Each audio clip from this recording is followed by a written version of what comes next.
यकीनन आपकी सरकार नहीं थी, आपकी सरकार नहीं थी। अच्छा, बल्कि मैं तो मर्यादा पुरुषोत्तम राम की इज्जत करता हूं,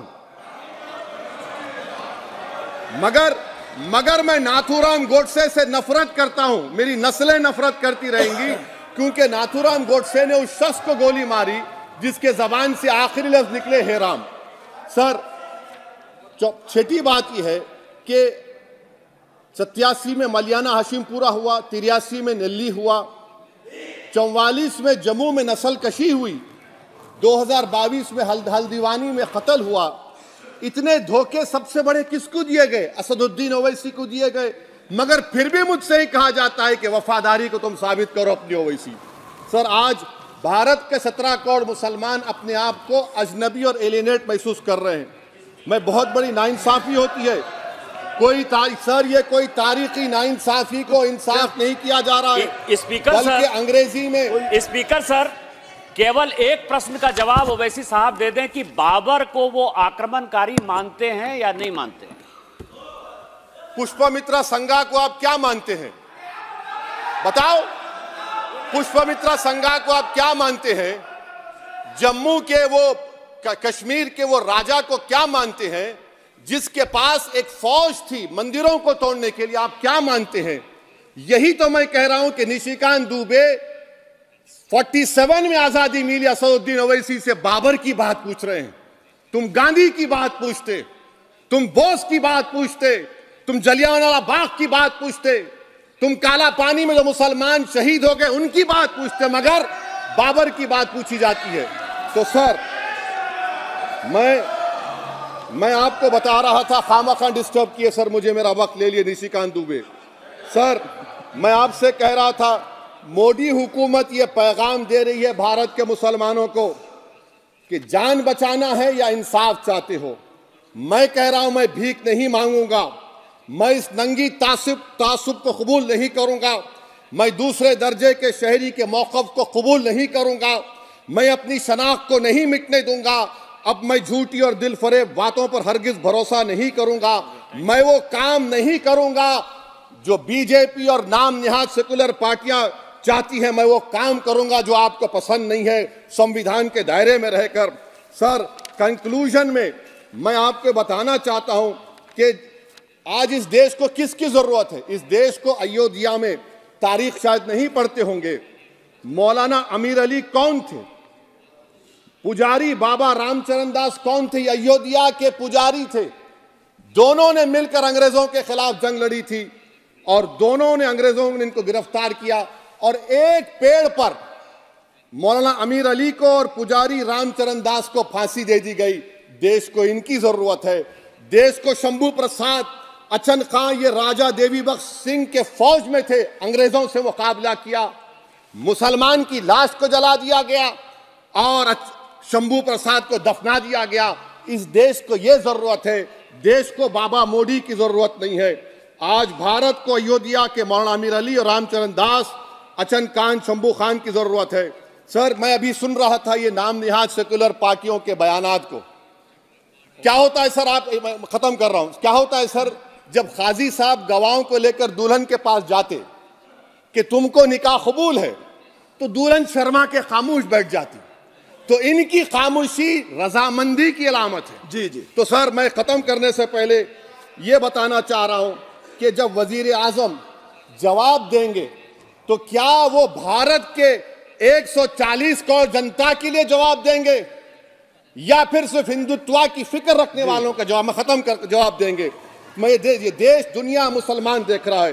सर, मैं आपको ये भी बताना चाह रहा हूं, आखिर में कंक्लूड कर रहा हूं सर, 1 मिनट चाहिए, 1 मिनट चाहिए सर। सर, मेरा मानना यह है कि आज मैं बहैसियत एक भारत के गयूर मुसलमान के, let me stand as a tall Indian Muslim and say that the light of Indian democracy today is at its dimmest today, sir. Sir, in conclusion, मेरी फिक्र में मेरा ईमान मुझे कहता है कि जिस जगह पर मस्जिद थी, है और रहेगी, बाबरी मस्जिद है और रहेगी, बाबरी मस्जिद जिंदाबाद, जिंदाबाद, भारत जिंदाबाद, जय हिंद। आज जय श्री राम। मैं अध्यक्ष महोदय जी, सभी ने कई वर्षों से सुन रहे हैं, हमारे तो लोगों का जन्म भी नहीं हुआ होगा। इतने वर्षों से राम जी का वनवास इस देश के प्रत्येक नागरिक ने, और हमने तो सोशल मीडिया के माध्यम से अभी पिछले कई वर्षों से हमने राम जी के मंदिर के बारे में, उनके इतिहास के बारे में सब पढ़ना लिखना सबने शुरू किया।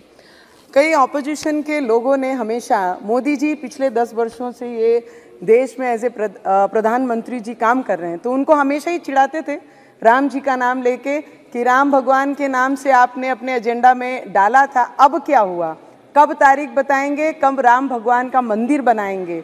तो मुझे लगता है ऐसे बदनसीब लोग बहुत कम होते हैं दुनिया में जिनके पास 50-60 वर्ष रहने के बाद रामलला का मंदिर नहीं बना सके, ना ही राम भगवान को उनकी जगह पे स्थापित कर सके। और ऐसे भी कई लोग होते हैं हमारे देश के प्रधानमंत्री जी जैसे, जो 10 वर्षों में तारीख भी बताई, मंदिर भी बनाया और भव्य पूरे विश्व में हमारी आस्था को कहीं मरने नहीं दिया, और मंदिर को स्थापित करके मंदिर भगवान के, राम भगवान के मंदिर में उनकी पूजा आस्था भी हुई। मैं ये बताना चाहती हूँ सर, राजा कैसा होना चाहिए, तो राजा भगवान राम जी जैसा होना चाहिए। भाई कैसा होना चाहिए, तो भाई लक्ष्मण जी जैसा होना चाहिए। लोकतंत्र के राजा कैसा होना चाहिए, तो हमारे देश के प्रधानमंत्री जी जैसा होना चाहिए। ये देश का बच्चा बच्चा कह रहा है सर, ये हमारी आवाज़ नहीं, इस देश में रहने वाला हर व्यक्ति जो भगवान में आस्था रखता है, जिनका विश्वास है राम भगवान जी के लिए, जिनकी आंखों में आस थी कि कोई ऐसा आएगा जिनके हाथ से ये होगा, और लोकतंत्र का मजबूत करने वाले भाई कैसे होने चाहिए, तो इस देश के गृह मंत्री अमित शाह जी जैसे होने चाहिए। सर अभी मैंने एक ओवीसी जी को बोलते सुना कि पुरुषोत्तम मर्यादा राम जी के बारे में कि हम उनका आदर करते हैं, सत्कार करते हैं, सम्मान करते हैं। करना पड़ेगा, इस देश में रहना है तो जय श्री राम बोलना पड़ेगा, क्योंकि इस देश के लोगों ने पिछले कई वर्षों से राम भगवान जी के मंदिर के लिए जो आस्था लगा के बैठी थी, इनके नसीब में नहीं थी। वो जिन्होंने, राम जी ने खुद ये क्या निश्चिंत करेंगे राम भगवान के मंदिर का और राम भगवान जी के समय का, ये तो भगवान ने खुद हमारे देश के प्रधानमंत्री को चुना है कि जिनके हाथ से ये होना था और इस देश में हुआ है, पूरे विश्व ने वो देखा है। सर बहुत सुंदर है सर, 4 लाइन कहना चाहूंगी मैं कि तब राम मिले थे लक्ष्मण को सेवा में, अब राम मिले हैं राष्ट्र के सेवा करने से। तब राम मिले थे भारत को शासन करने में, अब राम मिले हैं अपने राष्ट्र धर्म निभाने में। तब राम मिले थे बजरंग बली के सीने में, अब राम मिले हैं राम के नाम जप करने में। तब राम मिले थे शबरी की झूठे बेर खिलाने में, अब राम मिले हैं भूखे को भोजन करने से। तब राम मिले थे, और आज मैं इतना ही कहना चाहूंगी सर कि तब राम मिले थे अयोध्या को मर्यादाओं में, आज अब भी राम मिले हैं भारत के पहचान में। मैं इस देश के जितने भी सर, उस दिन जिस दिन राम मंदिर का स्थापना हो रहा था, हमारे राम लल्ला जब स्थापित हो रहे थे, उनकी पूजा हो रही थी, हर किसी के इस देश में रहने वाले की आंखों में वो आंसू थे कि आज तक हम अपने घरों में रह रहे हैं, हिंदुस्तान में रह रहे हैं, अपने छतों में हैं, पर जिस भगवान के आस्था पे ये पूरा देश चल रहा है, उनको ही हम उनका घर नहीं दे पाए।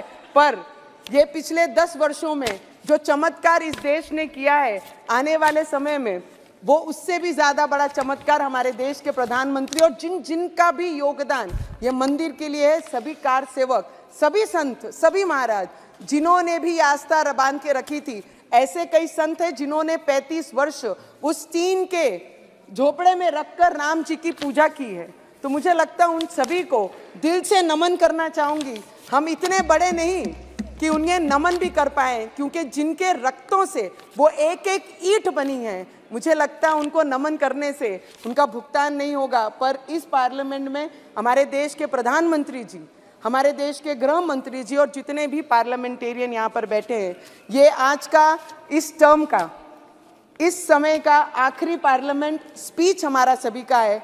तो सभी हमारे आदरणीय पार्लियामेंटेरियन से, आपसे स्पीकर साहब, हमारे बिरला साहब से, हमारे मंत्री जी से, सबसे मैं आशीर्वाद लेंगे कि इस मैदान में उतरे हैं तो जय श्री राम का नारा लेके फिर वो मैदान उसी तरीके से हमारे देश के प्रधानमंत्री फतेह करेंगे। इतनी ही प्रार्थना मैं राम भगवान से करती हूँ और सभी से आशीर्वाद लेती हूँ। जय श्री राम। श्रीमती संगीता